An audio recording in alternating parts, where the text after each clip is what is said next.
Okay, here we are with our last chapter for the course. This is the last chapter in our Families Without Fathers textbook.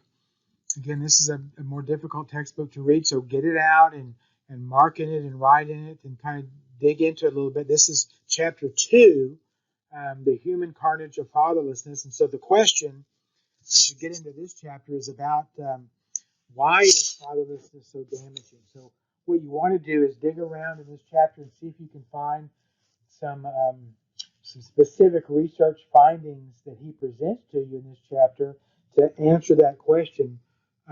Why is it damaging? Why is not having a father damaging individuals, children as they grow up, damaging adolescent males specifically? And then how is that ultimately damaging our society as a whole? Producing whole generations of people who didn't have a father. Why is that such a bad thing? And so I've just got a couple of slides here to kind of help you get into the chapter and kind of help you look for content, specific content. I want you to look for facts when you get into the chapter. These are the sections in the chapter. I kind of put it in a big chart here. The first section of the chapter, he writes about fatherlessness in children.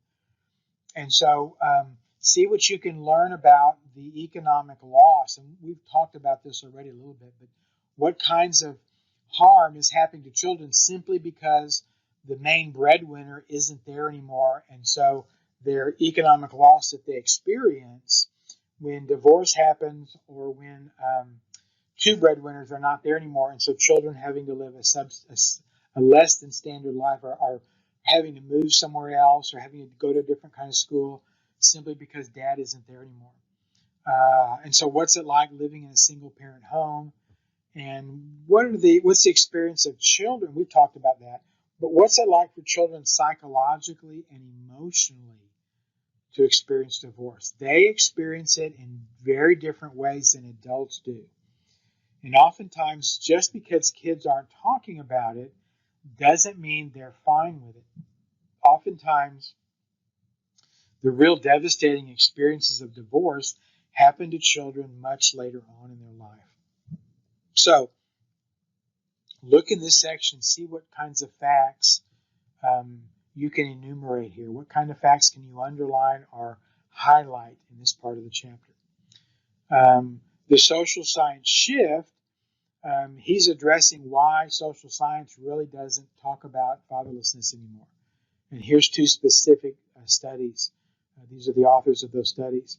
But this is going to answer for you, why does social science downplay fatherlessness? Why are they not talking about it? And why do they not think it's a big deal anymore? I think it's a big crime, if you ask me. But that's what this part of the chapter is talking about.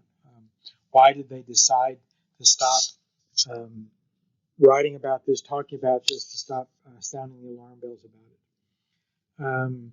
The next section, I think, is interesting to lots of you, juvenile delinquency and crime. And see what you can find. What's the answer to this question? How does having a father help to prevent crime? How does it help to prevent juvenile delinquency? And so it's not that that kid was born a criminal. It's not that that kid made a choice to be a criminal. But maybe that kid was born in a situation that set them on a course toward crime. So look that up. That's a very interesting section in the chapter. Teenage sexuality, early childbearing. We've seen that already in earlier chapters, in chapters 5 and 6, chapter 5 specifically, that you looked at. But what problems are you most likely to experience if your mother was a teenager and she wasn't married? That's an interesting question, isn't it? There's some specific kinds of problems that kids experience who were born to teen moms and teen moms who were not married. There's some specific sets of problems, and their life course kind of gets set simply because of who their mom was and what her life situation was like. What's the number one reason children without a present father are more likely to experience abuse? Physical abuse and sexual abuse. What's the number one reason? See if you can figure that out looking at the chapter here. It's just devastating. And then violence toward women. So it's safer to be around a married father, to have a married father in the home than to not have a married father, to be a single mom, or to be a single mom with a boyfriend, or even a single mom with or to have a mom with a step parent in the home. All of those are less safe than having a married father in the home. So look that up and look at the statistics. Look at the numbers. It's kind of alarming. And then look at the research about Charles Ballard in economics. People used to think that if you can get people to get employed and get people to get jobs, then they will get married and start their families. And Ballard comes along and says, no, it's exactly the opposite. And it really messed everybody up in their thinking. And Ballard said, if you can get people to get married and start their families, then they will get employed and get jobs.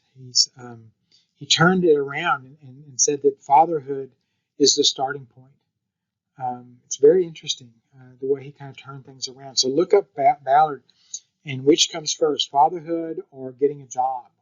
Which leads to which?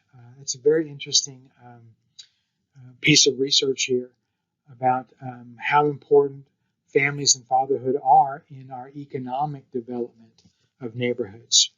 So anyway, this kind of helps you kind of dig into the chapter a little bit. And then finally, there's some big questions here. And again, I think that's the best way to look at a chapter is to try to find answers to questions rather than just kind of skim through the chapter. Because after a while, these pages are going to just start to drive you crazy because it's just too much to absorb all at once. So why don't you try to look at these 5 questions and see if you can find an answer to these questions, and let that be a way to guide your reading. We call it active reading.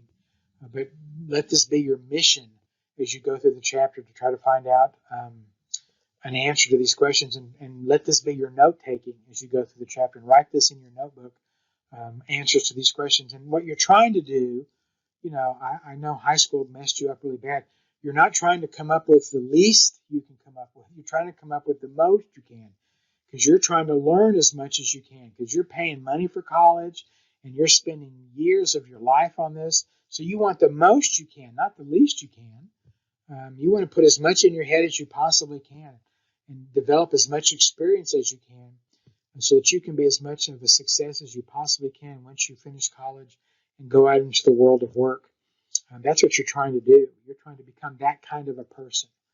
And so just think about that. You're worth it. You're worth all the time and energy that you invest in yourself, and that you invest in learning and thinking and trying to figure things out and solve problems. It's you. You're investing in yourself, and so you're worth it. So just think about that. Think about yourself. That's what this is all about. If you've got a question about this, this is your last week, so let's finish strong. Let me know. Send me an email about something. Let's try to use some of these facts and figures and information in our online this week and in our discussion this week. Let me know if you got a question, and I'll talk to you later.